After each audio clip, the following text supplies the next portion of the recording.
आप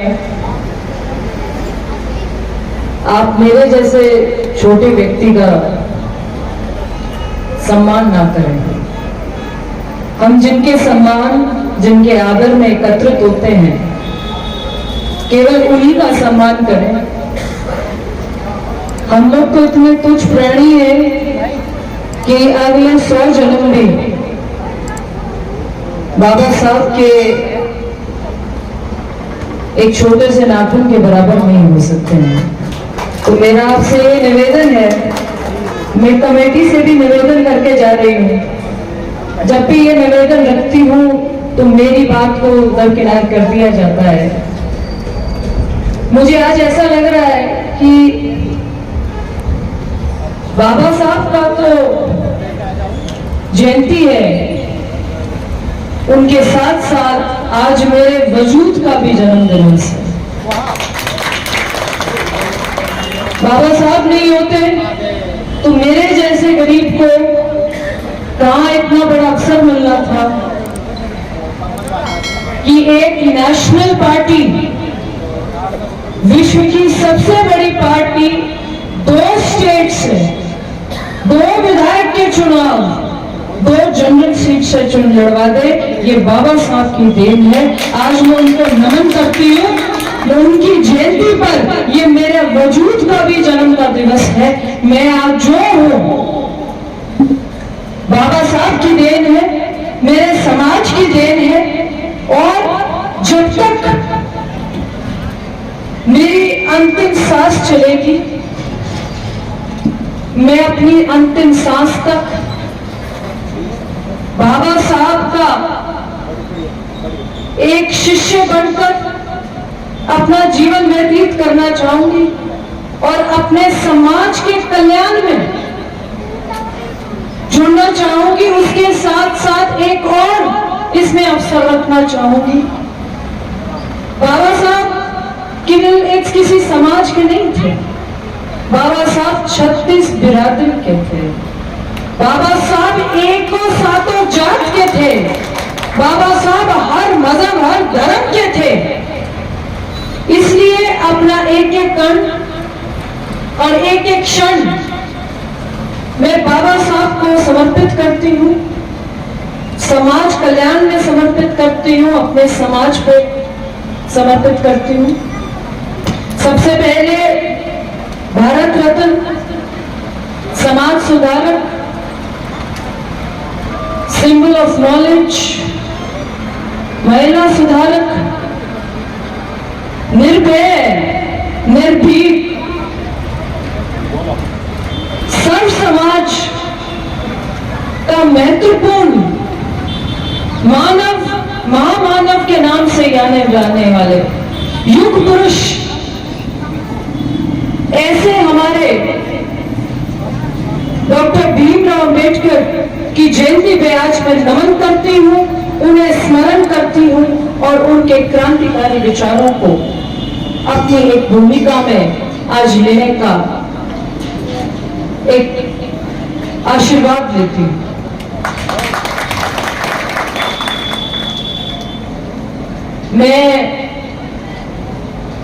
मुझे सबसे पहले जो देश के लॉ मिनिस्टर रहे, अगर मेरी थोड़ी सी समझ के हिसाब से, तो डॉक्टर भीमराव अंबेडकर देश के सबसे पहले कानून मंत्री रहे, जिनकी बदौलत आज हम प्रदेश की सबसे बड़ी पंचायत में बोलने का हौसला लेते हैं। ये संविधान किसी एक का नहीं है, ये किसी एक पार्टी का नहीं है, एक नागरिक का नहीं है।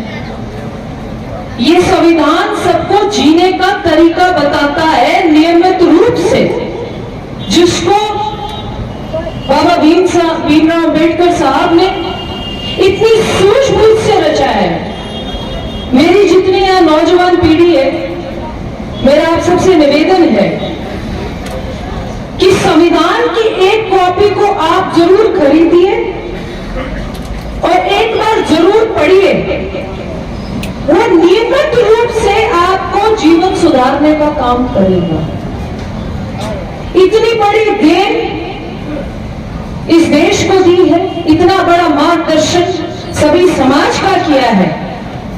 आज उनकी जयंती पर मैं कुछ उनके 10 महत्वपूर्ण विचार आपके सामने रखना चाहती हूँ। शिक्षित बनो, संगठित रहो और संघर्ष करो। शिक्षा का बहुत बड़ा उद्देश्य, बहुत बड़ा योगदान मनुष्य के जीवन में रहता है। संगठित रहो और संघर्ष करो। मेहनत करने का हौसला आप में होना चाहिए। उसका सबसे बड़ा उदाहरण तो भीमराव बाबा साहब आपके सामने खुद है। मैं उस धर्म को मानता हूं जो स्वतंत्रता, समानता और भाईचारा सिखाता है। जो स्वतंत्रता, समानता और भाईचारा को सिखाता है, ऐसे धर्म और ऐसे मजहब को मानता हूं। हम सबसे पहले और सबसे अंत में भारतीय हैं। सबसे पहले और सबसे आखिर में जो बात हमारे साथ जुड़ती है वो भारतीय होने की जुड़ती है। हमें इस बात का गौरव है कि हम भारत के वासी हैं और सबसे पहले भी और सबसे आखिर में भी हम भारत के वासी हैं और रहेंगे। संविधान केवल वकीलों का दस्तावेज नहीं है, ये एक जीवन दृष्टि है। संविधान को सिर्फ कानून की किताब समझने की गलती मत कीजिएगा। ये आम नागरिक को जीवन जीने का उद्देश्य सिखाती है। ये सबसे बड़ी भूमिका है। जो व्यक्ति अपनी मृत्यु तक नहीं सीख सकता वो मरा हुआ है। अगर आपने अपनी जीवन शैली में आप सीख तो एक छोटे से बच्चे से भी सकते हो, आप सीख तो किसी बुजुर्ग से भी सकते हो, किसी गुरु से भी सकते हो, किसी बड़े भाई से भी सकते हो, किसी राह चलते मुसाफिर से भी सीख सकते हो। तो अगर आपने इस जीवन शैली में कुछ नहीं सीखा तो आप वैसे भी मरे हुए माने जाएंगे। मनुष्य महान बनता है अपने कर्मों से, ना केवल जन्म से। आप जन्म से किसी बहुत बड़े महान मनुष्य नहीं बन सकते, आप अपने कर्मों से। जब आपने ईश्वर को मौका दिया है, ईश्वर ने आपको उस प्रगति पर डाला है, उस पथ पर डाला है कि आप अपने कर्मों के दान का उससे लोगों के साथ जुड़कर, लोगों की आवाज बुलंद करके, लोगों के सुख दुख में एक होकर आप काम कर सकें। तो आदमी अपने कर्मों से बड़ा माना जाता है, कर्मों से महान माना जाता है, ना केवल आपके जन्म से।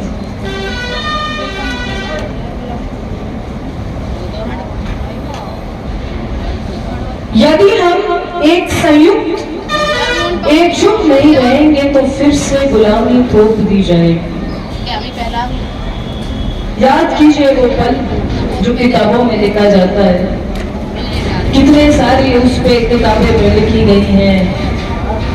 जब हम एक हुए तो जिन अंग्रेजों ने भारत को गुलाम बनाया था, उन अंग्रेजों को मुंह की खानी पड़ी और देश छोड़कर जाना पड़ा। और देश के हित में, इस देश के हित में जिन्होंने वो कुर्बानियां दी हैं, वो बलिदान दिए हैं, हमें एक होकर रहना है ताकि फिर किसी की गुलामी ना कर सके। हमारे पास ये स्वतंत्रता किस लिए है? ताकि हम अपने सामाजिक व्यवस्था को सुधारें जो असमानता, भेदभाव और अन्याय से भरी है। एक आखिरी विचार उनका, एक महान आदमी एक प्रतिष्ठित आदमी से इस तरह अलग होता है जैसे वो समाज का सेवक होता है। मेरी आप सभी से निवेदन है, आप किसी के लिए कुछ काम करें तो मन से करें, ना केवल शोहरत के लिए करें, ना केवल रुतबे के लिए करें। मैं आज जिस मुकाम पर खड़ी हूं, मेरे समाज का बहुत बड़ा हाथ है।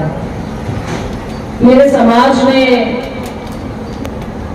एक बात रखी कि हमारी बच्ची है हम 75 सालों से आपके कहने से वोट डाल रहे हैं। 75 सालों बाद हम आपसे आज वोट मांग रहे हैं। हमारे कहने से हमारी बच्ची को वोट दीजिए। ये मेरे समाज की देन है कि उन्होंने 36 बिरादरी को एक मंच पर साझा किया, 36 बिरादरी को एक मंच पर लाकर खड़ा करके 36 बिरादरी ने इस गरीब बच्चे की वोट मांगी है। मैं आज डॉक्टर भीमराव अंबेडकर साहब को याद करती हूँ, उनके क्रांतिकारी विचारों को अपने जीवन में मूल रूप से एक सारथी बनाने का प्रण लेती हूँ। मैं अपने समाज के साथ साथ सातों जातों का और 36 बिरादरी का, हर मजहब का और हर धर्म का इस मंच से धन्यवाद करना चाहती हूँ, जिन्होंने इस गरीब बच्चे के सिर पर हाथ रखा और उसको इतना हौसला दिया कि वो दुनियादारी की लड़ाई मजबूती से लड़ सके, आपकी आवाज मजबूती से बुलंद कर सके। कहते हैं डरा तो ईश्वर से जाता है, और आपकी बेटी इतना हौसला रखती है कि जहां आपका पसीना गिरेगा, नौक्षम चौधरी का खून गिरेगा। ये मैं आपको यहाँ पे बताना चाहती हूँ और शब्दों से नहीं बता रही। आपकी कृपा से साधन संपन्न परिवार से आती हूँ, अच्छी वाली नौकरी कर रही थी, विदेशों में बैठी थी, स्वर्ग जैसे इलाकों में बैठी थी। अगर आपके बीच में सब कुछ त्याग कर, अपने शीश में त्याग कर आपके बीच में हूं, तो एक बात याद रखिएगा, आपकी सेवा के लिए हूं, आपका सेवक बनने के लिए हूं, इसके आगे मेरा कोई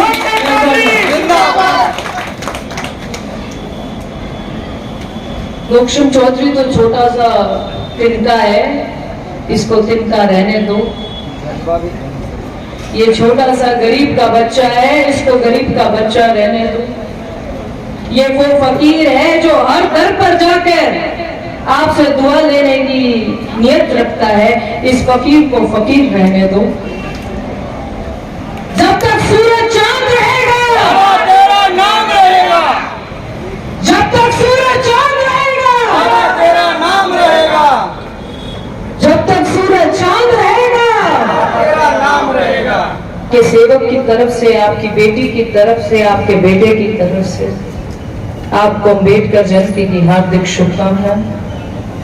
ऐसे महानुभाव के मार्गदर्शन में जो उन्होंने कर्मोपत किया है, उस पर हम और आप चलने का प्रण लें। खासकर जो हमारी नौजवान साथी है, मैं उनसे यही कहूंगी, बाबा साहब के द्वारा लिखित किताबों का अध्ययन कीजिएगा, बहुत कुछ उसमें मिलता है। मैं तीसरी चौथी कक्षा में थी जब मेरे पिताजी ने मुझे संविधान की एक किताब दी थी और मुझे कहा कि ये अगर तुमने पढ़ ली और संभल गए और समझ ली तो जीवन में कुछ कर जाओगी, नहीं तो कोई जज की जगह तुम्हें जज नहीं लगाने लगा। उसके लिए तो तुम्हें मेहनत ही करनी पड़ेगी। वो आज भी दिन मुझे याद है जब तीसरी चौथी कक्षा में पढ़ते हुए मुझे एक संविधान की किताब मेरे पिताजी ने एक अच्छे भविष्य के लिए कामना करते हुए मुझे समर्पित की थी। मैं आप सभी से यही निवेदन करना चाहती हूँ, एकजुट होकर रहें, एकता के साथ रहें, निर्भय होकर जिए, डरने की जरूरत नहीं है किसी से। ये वक्त आपका है, ये समय आपका है, इस वक्त पे राज करने का वक्त भी अब आपका है। आप सभी ने मुझे इतना मान सम्मान दिया, आप सभी ने मुझे इतना समय दिया, आप सभी ने मेरे को इतना आशीर्वाद दिया। मेरे से कोई गलती हो गई हो, मेरे से शब्दों में कोई गलती हो गई हो, मेरे कुछ कार्य करने की शैली में मेरे से कोई गलती हो गई हो, तो मैं आपसे क्षमाएं चाहती हूँ, माजरत करती हूँ। आप ऐसे ही मेरा मार्गदर्शन करते रहे, मुझे सहारा देते रहे, मेरे सिर पे हाथ रखते रहे, बेटी और बेटा बनाकर मुझे रास्ता दिखाते रहे। यही मैं आपसे दुआ की गुजारिश करती हूँ।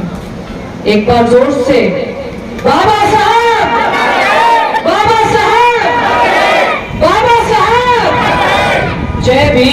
जय भारत, जय हिंदुस्तान। अंबेडकर पार्क पे नहीं, कहाँ पर? अंबेडकर पार्क जहाँ पर अभी हम खड़े हैं और अंबेडकर भवन जो भी नया निर्माण किया गया है, उसमें जिस भी चीज की जरूरत है, छोड़ो इंटरलॉकिंग को, जिस भी चीज की जरूरत है मेरे से कोरे कागज पे साइन करा दो।